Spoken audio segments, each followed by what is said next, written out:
Beaucoup d'automobilistes sont hors la loi, non pas parce qu'ils se croient au-dessus, mais ils n'ont pas le choix. Passer au contrôle technique dans le département est devenu un véritable parcours du combattant. Depuis 5 heures du matin, les gens attendaient déjà. Donc moi, je suis derrière arrivé à 7 heures du matin. Il reste encore 3 voitures devant moi. Moi, j'ai posé la journée de congé pour venir ici et passer mon contrôle technique qui est périmé depuis le mois de mai.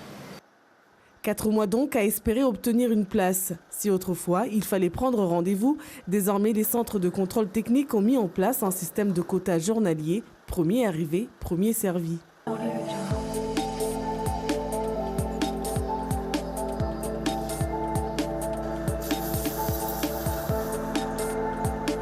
Là, je suis en train de contrôler les ceintures.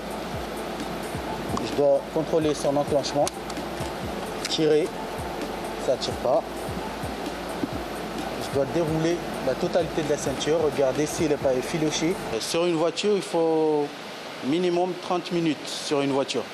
Et sur un poids lourd, 30 à 45 minutes. On est soumis à une activité qui est réglementée, donc il faut un minimum de points de contrôle et un minimum de vigilance et de temps passé sur chaque véhicule.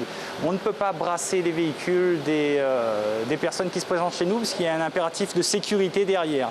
Chacun de nos gars, lorsqu'il fait un contrôle, il engage sa responsabilité lorsqu'il appose la vignette sur le pare-brise. Il engage sa responsabilité et celle de l'entreprise. Donc il est obligé de prendre le temps qu'il faut pour contrôler un véhicule. Dans le pire des cas, l'immobiliser ou lui attribuer une contre-visite. Une tâche rendue difficile également par un effectif réduit, 7 salariés pour les 3 centres de contrôle technique.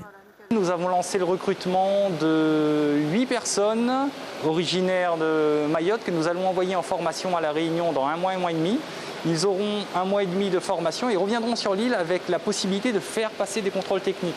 Au moins 12 véhicules passent par les mains d'un contrôleur chaque jour. Plusieurs heures de travail et de stress. Ces employés font régulièrement face à la colère des clients, agacés après toute une journée d'attente. Un fonctionnement à flux tendu qui pourrait prendre fin d'ici 2 à 3 semaines, assure le gérant.